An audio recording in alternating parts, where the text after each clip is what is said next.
Hello and welcome to our next video blog. I thought it would be good to carry on talking to Andy Serkis about some of the fun and games we had during our first block of shooting. Andy?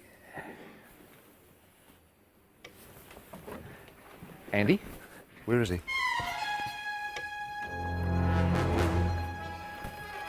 Andy? What is this place? This isn't Wellington. Where am I? Isn't this where James Bond crashed his Aston Martin in 1964?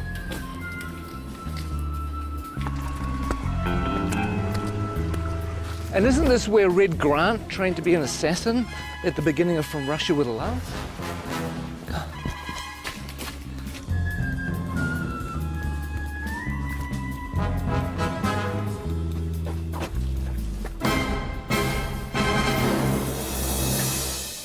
You know what? I think we should just run the blog anyway.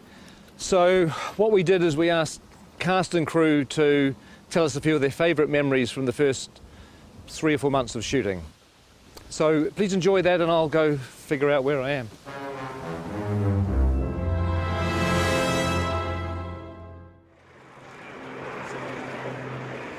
What are the things that stand out for you the most from the first block? I think for me, my favourite stuff we've done so far has been Gollum's cave. Was that precious?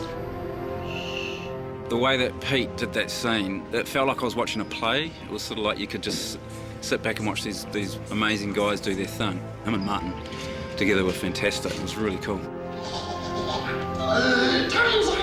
Trying to get back into the head of Gollum. I don't know if I ever told this, but it felt like kind of doing an impersonation of a character that I played Yes. a long time. It was weird because it was like, you know, having to re-own it again. Yeah, it was pretty cool. It was a nice way of starting. I felt sorry for Martin because he was suddenly thrust into having to find the character of Bilbo and have to deal with you for a whole week, going at him the whole time. I mean, it must have been a bit intimidating. Blizzes and splashes. That's a meaty mouthful. Yeah. It's going to be a good movie. Check it out. After 2 years of, oh my God, when are we ever going to shoot this film? We had 13 dwarves and a hobbit. We might have had a wizard as well. And suddenly, it's real. Seeing the sets were like amazing. That was true. I mean, coming to Bag End for the first time and walking through. That was our first day, wasn't it? It was, first day on the job. That was amazing. Can you name them? Name the dwarves. Ori Dori Nori, Biffa Bobba, Biffa... Biffa Bobba Buffa, Ori Nori Nori. I can never remember. See, that's the problem. You can't even remember who they are. You have Philly and Killy. There's Thorin, and there's Sloin, and there's Oin, and Dwalin and Balin, and there's Biffa, Buffer and Bomber, and then there are the three Dori, Nori and Ori. I think that's it, isn't it? I think so. 13 Dwarves is one of the reasons why I dreaded The Hobbit and why I really didn't think I was going to make it for such a long time. But the irony is it's turned out to be one of the joys of the film. Oh my God.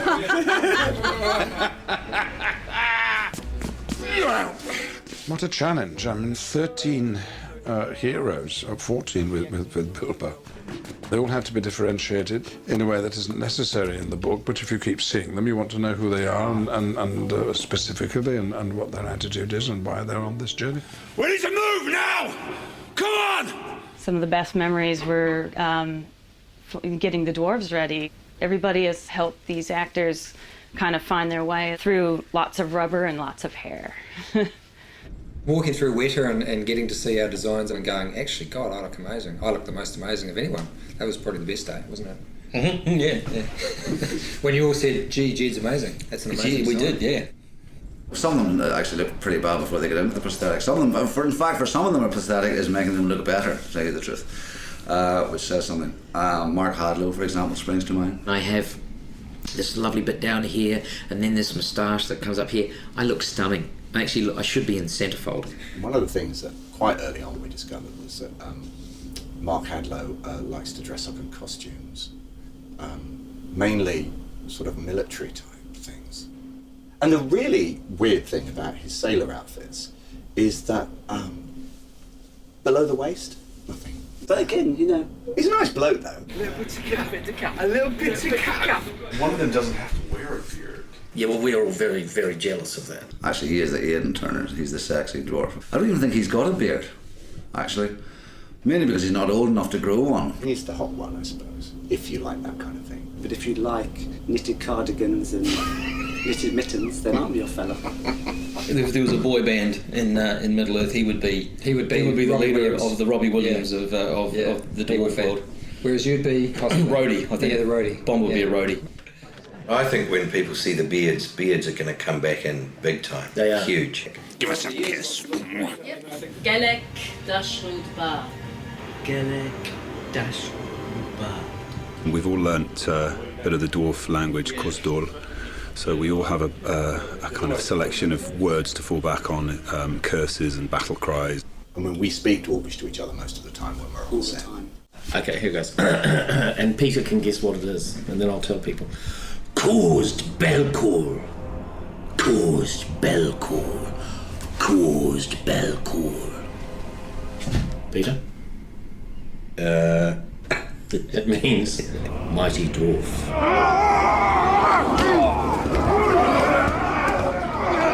We had Troll Show. Well, you got to do all the fun stuff in Troll Show. Yeah, we did. I had to shoot dialogue and things, and he got to do all the good fighting troll stuff. That is the great thing about the dwarves is that even though there's this comic element to some of the characters, not all of them, but some of them, when they fight, they really fight. We started with 3 months of intense training. We did stunt fighting, we did horse riding.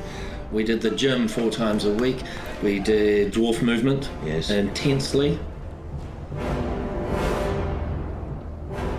They were trying to get us to a point where they could actually kill us and bring us back from the dead, kill us, bring us back from the dead, all the CPR and stuff like that, because that's what it'll be like on set. They did it by breaking us down. Yeah.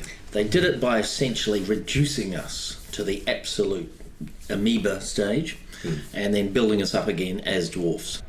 We've come through it as better dwarves, I feel. I do too. I know that William's discovered his inner dwarf. I have. Well, we all have, actually. It's a frightening thing, but this is the job that had to be done. If I could say key moments in Block 1, arriving in Rivendell and meeting Elrond and dining at his table, it really feels like you're stepping into Middle-earth. There are some who would not deem it wise. What do you mean? You're not the only guardian to stand watch over Middle-earth. I remember it now, but later on. I love working with Hugo and Kate back in Rivendell again. That was fantastic. Hello. Welcome.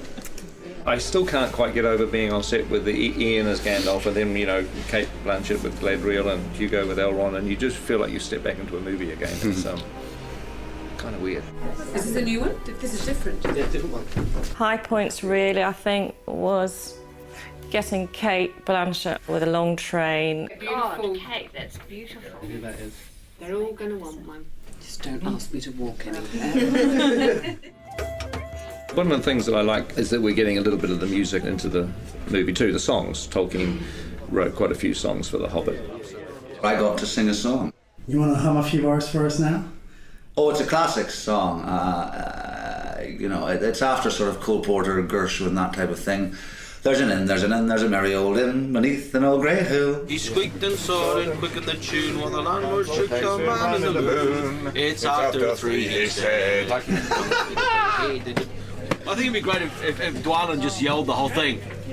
So the cat We'll swallow the tipsy cat. Is this the Metallica version? Who is this? That's the Metallica version. Well, I'll be singing at the Oscars is a different matter, but hopefully some people might sing it in the shower. Excuse me. I think this is a Peter Jackson question. Which dwarf would you like to invite to dinner? Well, I wouldn't invite any of them except myself. I'm afraid that the table manners aren't of the best. But you get your fist when you do that! They would not want Biffa over for dinner. He would be like the bottom of the line. Ori, because he'd be very polite. Excuse me. Well, it'd be me, obviously, because I'd cook. Stephen Hunter does pretty well with a bad table manners. He just eats so much. Have you seen the size of him? I mean, oh good lord. He's enormous. I've tried to talk to him about cutting down his cholesterol and his butter intake. I don't think he'd invite Nori because he'd steal all the silverware. He'd never invite Graham McTavish because he would sit there and glare at you and show his forearms all night. Dwallin's a real warrior. When he parties, he goes completely mad, like so many Scottish people. Here you go. Well, the words kettle black calling pot come to mind. I don't think he'd invite any dwarf to dinner, actually. I wouldn't have them all together, though. Not 13, maybe a couple at a time.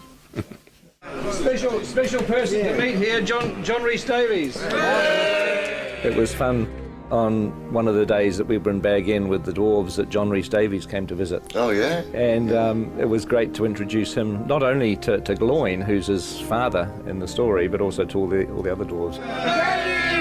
Hello, my boy. It's just like coming home to family. I predicted what John would say, and he pretty much said it word for word. I could just imagine, him saying, "Oh, you poor bastards." that's pretty much what he went on to say. You poor buggers. When he gets you running up the hill in full armour, you'll enjoy that. But you are going to be spectacular. And you'll be chased by women all around the world. but only if you're in costume and makeup. Okay. All right. We've been here since January the 13th. So what is that, 5 months? And we haven't even scratched the surface.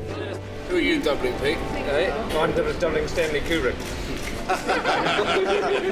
One of the biggest moments was when we all put our gear on and we all stood together, sort of looking around at each other into the characters' faces. To stand in a circle and look at the guys that were going on the quest, I got a real tingle up my spine. Lovely, thank you, that's terrific. I think we can check the gate on that.